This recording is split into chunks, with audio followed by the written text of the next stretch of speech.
power is given back to the people, especially youths and women. He said that job creation, investments in agriculture, and prioritization of exports will be top in their agenda. The Labour Party presidential candidate added that issues of ASU strike, decay in the health sector, and corruption will be a thing of the past. President Muhammadu Buhari has reiterated that the 2023 general elections will be free, fair, and credible, as manipulations will not be allowed in any form. The president made this known while playing host to West African Elders Forum pre-election mediation mission led by former Sierra Leonean President Dr. Ernest Bai Koroma at the State House in Abuja. He said that elections are now more difficult to rig as Nigerians are better informed and know that the advantages of dialoguing outweighs carrying of weapons. President Buhari added that in spite of what his critics may say, his administration has made progress in stabilizing the security situation in the country, reviving the economy, and fighting corruption. A federal high court sitting in Port Harcourt has struck out a suit by the People's Democratic Party, PDP, challenging the eligibility of a court governorship candidate to contest the 2023 general election in Rivers State. Justice Stephen Daylop Palm yesterday also struck out another PDP suit filed against all National Assembly candidates of accord for lack of jurisdiction. Justice Daylop Palm, in his ruling, said no court has jurisdiction to hear a case filed by a political party against the internal affairs of another party.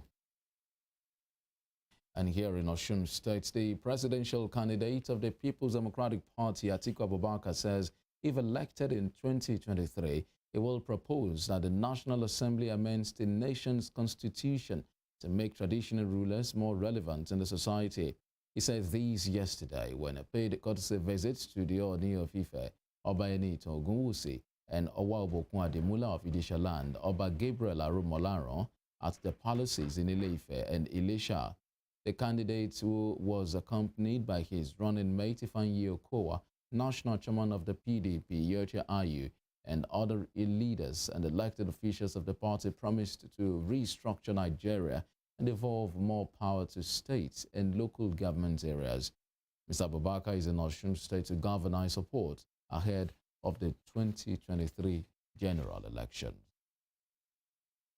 The Osun Progressives, a group within the Osun State chapter of the All Progressives Congress APC, has announced the dissolution of all of its structures and tendencies across the state. The group, which is loyal to former Osun State Governor and current Minister of Interior, Rauf Aregbesola, made the announcement at a news briefing addressed by former Speaker of the State House of Assembly, Najim Salam, in Oshogbo. Mr. Salam, who was flanked by Chairman of TOP, Adelowo Adebiyi, said his group is set for genuine reconciliation and declared cessation to all hostilities within the party. He also extended a hand of friendship to those he called genuine progressives for an all-inclusive meeting for the rebuilding of the party within the next week. While speaking with journalists, the factional Osun APC State Secretary Adelani Badiriwa said the motive behind the cessation of TOP's activities is to harmonize all its members on rebuilding mission in Osun State. It should be recalled that over the past years and in the build-up to the July 16th Osun State governorship election, the Osun Progressive TOP was at war with former Governor Oyetola after he fell out with Mr. Aregbesola, who is his predecessor.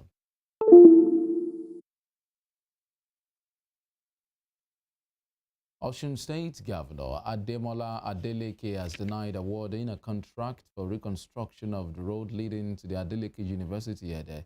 A statement by his spokesman, Malam Olawale Rashid, described the report of the award of contract as complete falsehood and product of malicious and misinformation.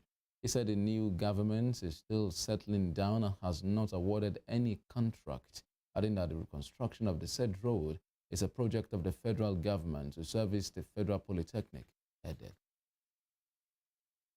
And still with the governor, Ademola Adeleke has pledged a new lease of life for workers in the state, reiterating his administration's commitment to ensuring an all-improved situation for civil servants. The commandant said these at the swearing-in ceremony of the newly appointed head of service, Samuel Ayonleye Aino, at the Local Government Service Commission Hall. Olayinka Ali was there and our reports. The duties of the State Head of Service is to coordinate the activities of ministries and government agencies, especially on the implementation of government policies and decisions.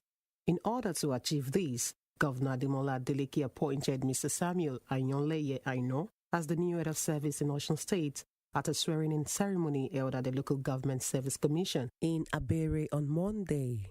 While addressing the civil servants present at the event, the governor stated that he believed he made the right choice by appointing Mr. Ayonleye as the new Head of Service, hoping that he will work diligently and along with his administration. Governor Adeleke also implored the civil servants to be punctual at work and make the job a top priority, while promising them of fair governance and paying their salaries as at when due. So I made a fantastic choice to appoint him here. Today is a new dawn. As the Mr. Head of Service was making his speech, I was signing your salary approved.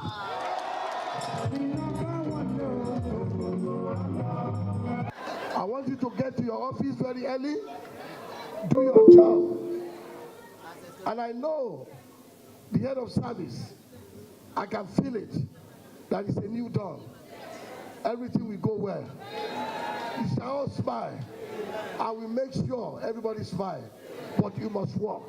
You must face your job. Shortly after the oath of allegiance was administered, the Head of Service, Mr. Samuel Ayonleye Aino, declared his readiness to work with the new administration while assuring the governor of his true loyalty.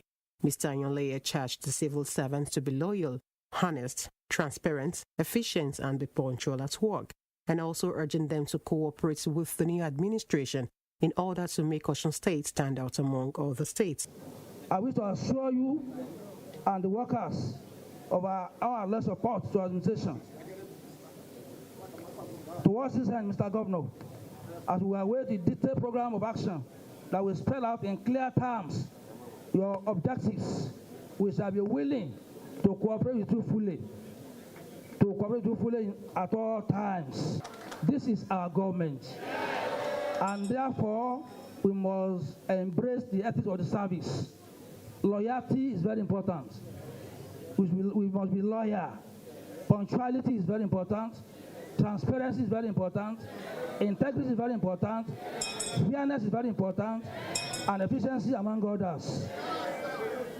The newly appointed Head of Service said his appointment was a privilege from the governor, while emphasizing on the need for staff training and orientation. Olayinka Ali, Western Spring Television News. Troops of the Nigerian Army have killed several bandits during clearance operations and enclaves of non-state actors around the Dasu, Fatika, and Makera forest in Giwa local government area of Kaduna State. The Kaduna State Commissioner for Internal Security and Home Affairs, Samuel Arwan, confirmed a clear-out operation, adding that many bandits were neutralized during the operation, while others fled with gunshot injuries.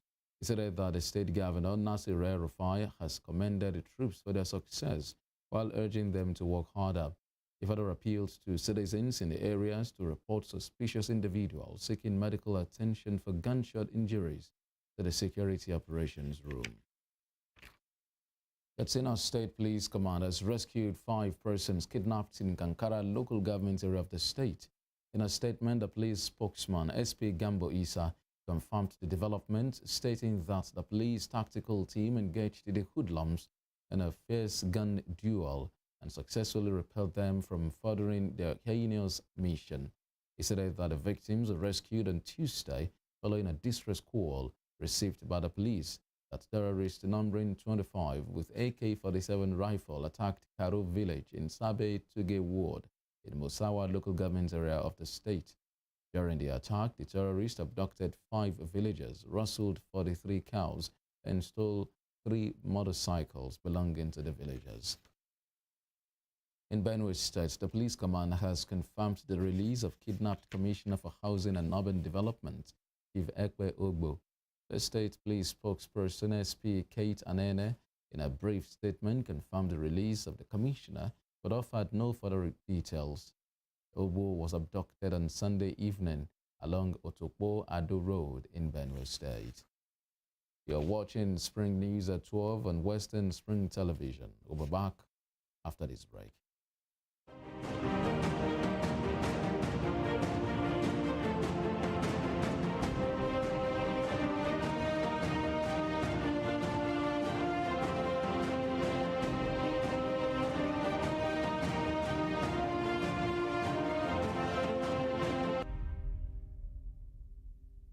How would you like a TV station that breaks the barriers of your TV screen? A TV station that brings infotainment to your forefront, breaking the conceptual fourth wall. Giving you television that is personal to you and your everyday life. Indigenous broadcasting for every man, cutting across the shackles of age, class, and language. With the best of equipment in digitized broadcasting. At Western Spring Television, your television experience has never been this magical. We'll bring you the best in news and programs, breaking news to you as it drops from where it drops. Talk shows that keep you glued to your seats. Sports programs not void of in-depth analysis. Entertainment programs cutting across all ages. Political analysis with all its accompanying controversies. Social responsibility because we care. Western Nigeria gave us our first feel of television. Western Spring Television is taking us to the next level.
Thank you so much for staying with us. President Muhammadu Buhari says Nigeria will sustain investment in aviation safety and security. President Buhari, who was represented by his Chief of Staff, Professor Ibrahim Gambari, made the declaration during the keynote address at the opening ceremony of 14th International Civil Aviation Organization Air Services negotiation event. The president said Nigeria will achieve this through its ongoing support on comprehensive regional implementation plan for aviation security and human resources development funds plan. President Buhari said Nigeria, as a member of the ICAO Council since 1962, had continued to collaborate with other member states in making valuable contributions to the work of the Council and its activities. He said efforts by Nigeria in the aviation sector had actually enabled the nation to develop new skills to expand horizons in connecting with a growing number of stakeholders. Nigeria continues to champion the cause of aviation safety, security, and facilitation throughout the continent, with our ongoing support on the comprehensive regional implementation plan for aviation security and human resource development fund, HRDF plans. We are also a signatory to both the Memorandum of Understanding, MOU, and the Memorandum of Implementation, MOI, of the Single African Air Transport Market, SATM, a critical component of the African Union's Agenda. In the meantime, Director General, Nigerian Civil Aviation Authority, Captain Musa Nuhu, says Nigeria is ready to lead other African countries in reshaping and rebuilding the aviation industry to boost the economy of the region. Captain Nuhu made this known during his welcome address at the opening ceremony of the 5-day 14th International Civil Aviation Organization Air Services Negotiation event in Abuja. According to him, advancing the aviation sector will improve connectivity amongst the member states, which can boost their social and economic activities like trade and tourism. He expressed optimism that the agreement signed, the arrangements made, knowledge and ideas exchanged after the meeting would further facilitate the recovery of the industry from the unprecedented impact of the COVID-19 pandemic.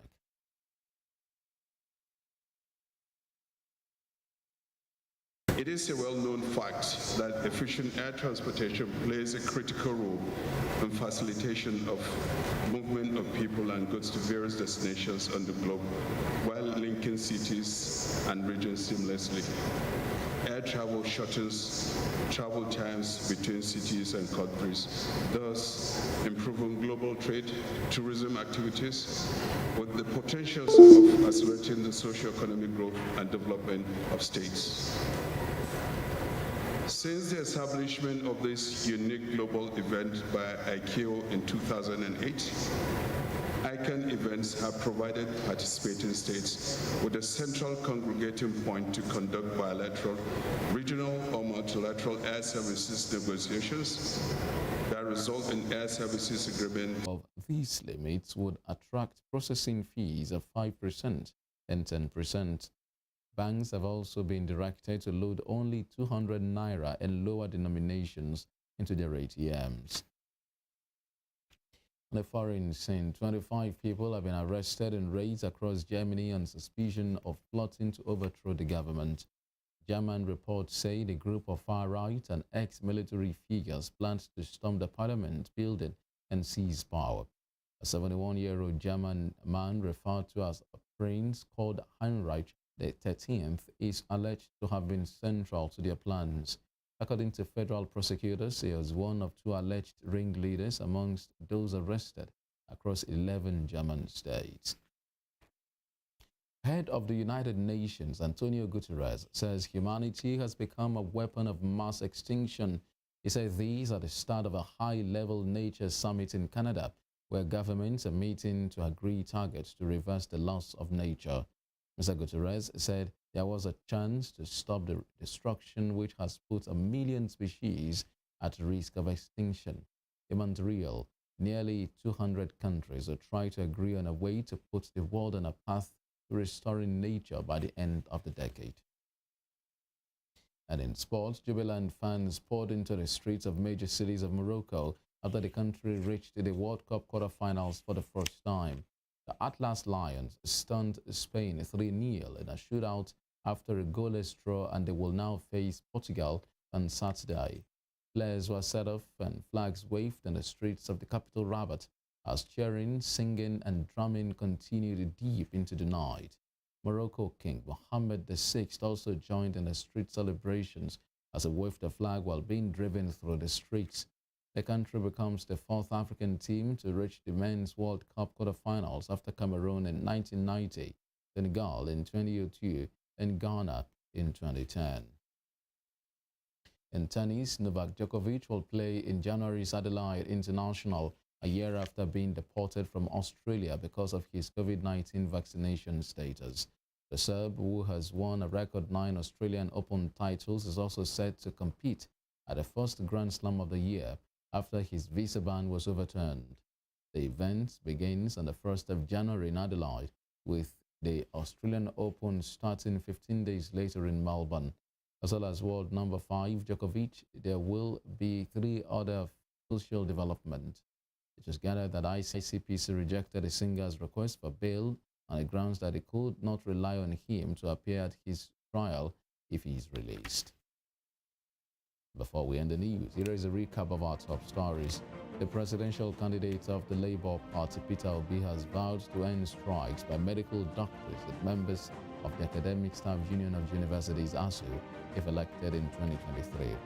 Katsina State Police Command has rescued 5 persons kidnapped in Kankara local government area of the state. And a foreign scene reported that 25 people have been arrested in raids across Germany on suspicion of plotting to overthrow the government. Don't forget to follow us on our social media handles on Facebook, Instagram, and Twitter at Western Spring Television. You can also watch us live on our YouTube channel at Western Spring Television. And ends the news, Spring News at 12, Western Spring Television. My name is Femi Olanipekun. Good afternoon.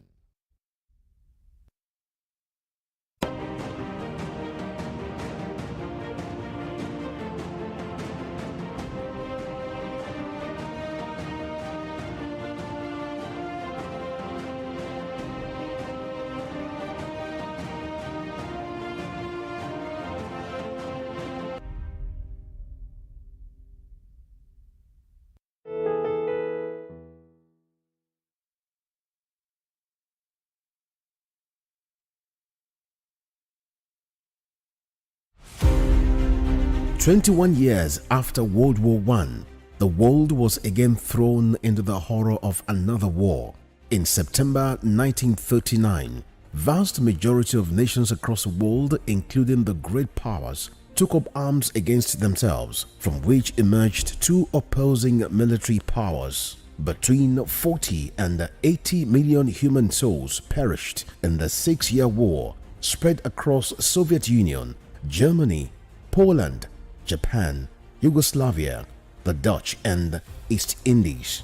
The casualty figures did not include the 6 million Jews that were gassed to death on the orders of Adolf Hitler at various Nazi camps. It must be stated here that the United States of America played a dominant role in World War II, but the 3 Allied powers played roles that ended in victory over Germany. Britain's most significant contribution to the cause of World War II was her survival of Adolf Hitler's Armada in 1940. Western Spring Television identifies World War II as a watershed event in history.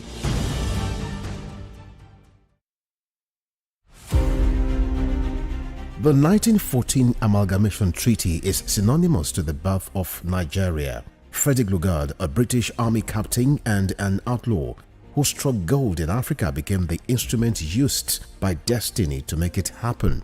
The amalgamation of Nigeria was designed for economic reasons by the colonial administration to offset Northern Protectorate budget deficit by Southern Protectorate surplus returns. The amalgamation had ad initio created imbalance in the economic political structure of Nigeria and was responsible for the persistent hiccups in the efforts to forge a united country till today.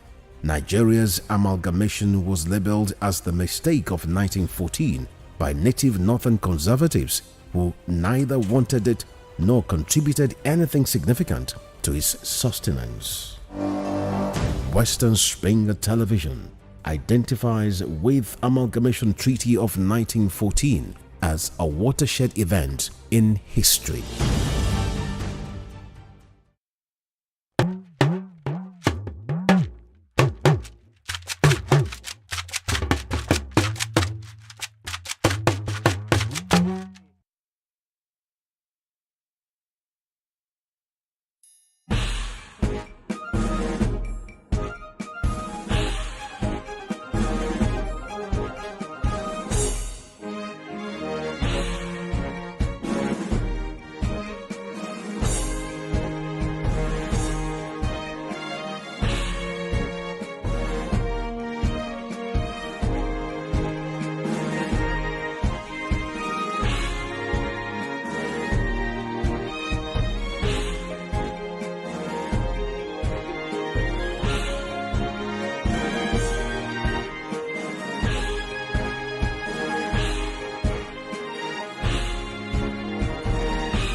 Western Spain Television.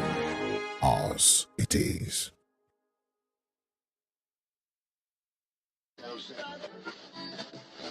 How do we hear? How do we see?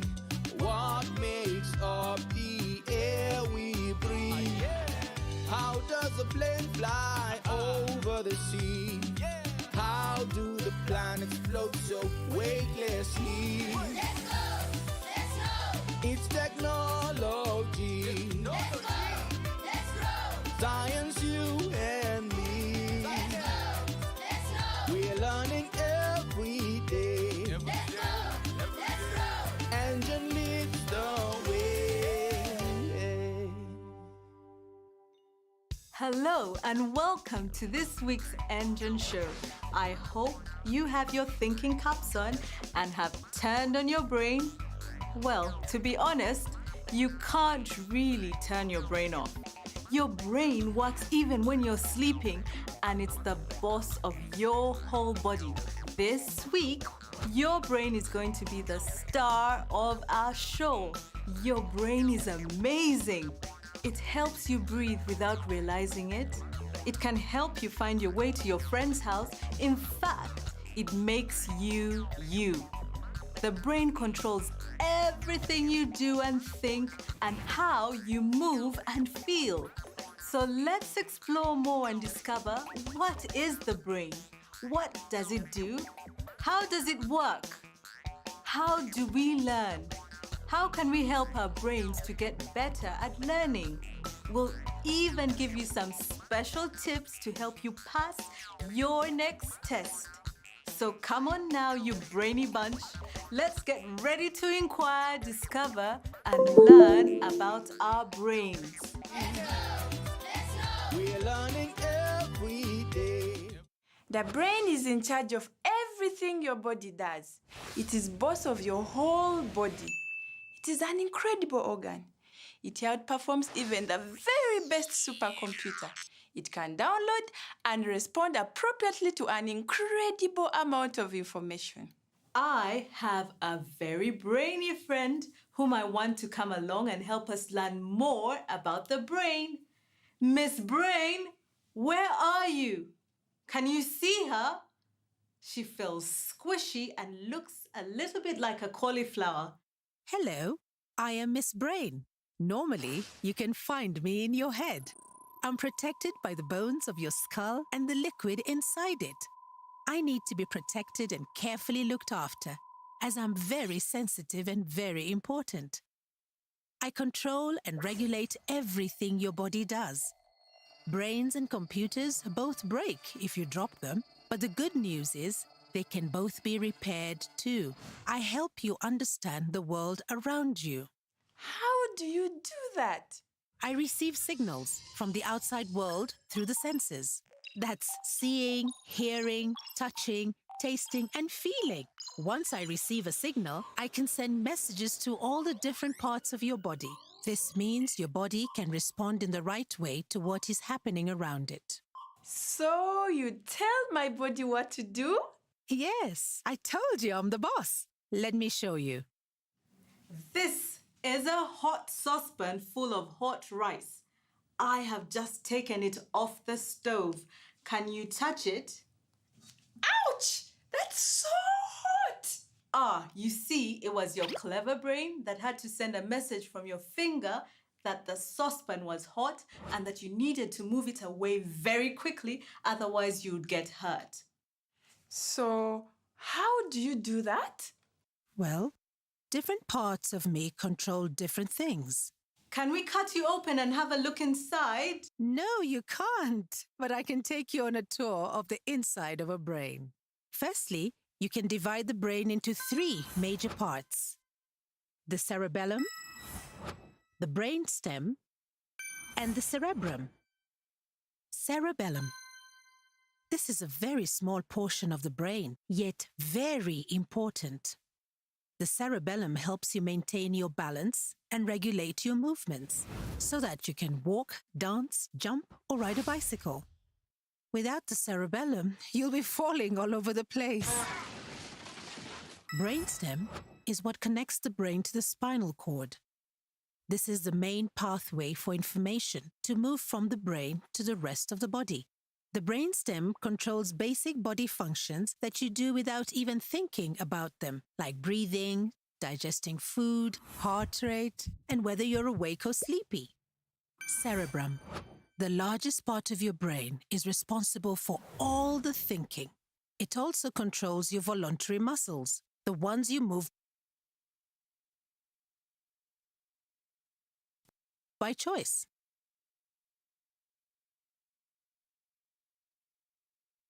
Without the cerebrum, you wouldn't be able to play football, talk to your friends, or draw a picture. Ah, that's making sense. I was actually told if I put my two fists together, it looks a bit like the cerebrum and is about the same size. Yes, that is right. The cerebrum is split into two halves. We call them hemispheres. The right hemisphere and the left hemisphere. And guess what?